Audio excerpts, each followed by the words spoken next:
So gents, we're after how many the subjects that had more than three HAs. So if we start off very basically, we've only got the two tables, so studies and subjects, we join them. How are we going to group them? By subject name. Yep. And how else? Do we need to do another category? Yeah? No? Okay. If we look at that at the moment,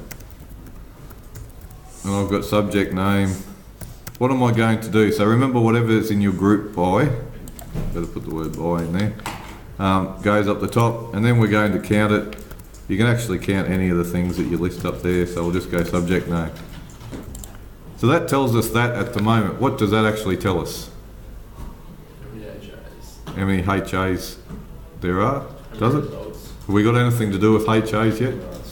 Okay, that's how many people do each. So there's 14 kids do chemistry, etc. Okay, if I wanted to add something about HAs, where does it go? In your where section. Why, Dane? You are correct, but why does it go there? Because that's where you kind of like identify what you want to have in your group. Yep. But why does it go in the where and not in the having? So you can put conditions on things with either a where or a having. What's the difference? You put it after the group by use having when you like doing count or math. Good. So there is a thing in our tables, in our database called result, isn't there? Okay, so if you're putting a condition on it, it goes in the where bit.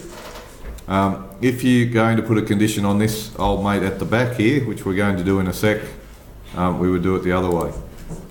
So that shows us that information. What do we then need to do?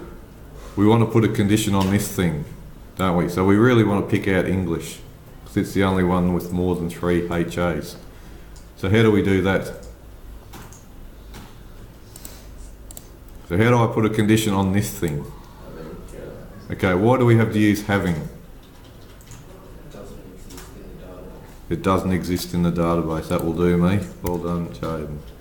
So we would then say having count of subject name greater than 3. We have a look and English says 5. Is that a good looking result for us? No, not really. Why is that, Tom? Because you've got the expression name up there and, subchain is like, what even is that? Good. So what's it tell us? Is it there's 5 left-handers do English, 5 people who are in this particular house? So what, we've put a criteria on something. We've limited it to this thing here, but we don't even have result in our list of things. So is it a good idea to have it in our list of things as well? Okay. If that's the case, we would include it in our group by. Okay, and if it is down here, where else does it need to go? There. Up the top. So whatever you have here, so we're grouping it by that.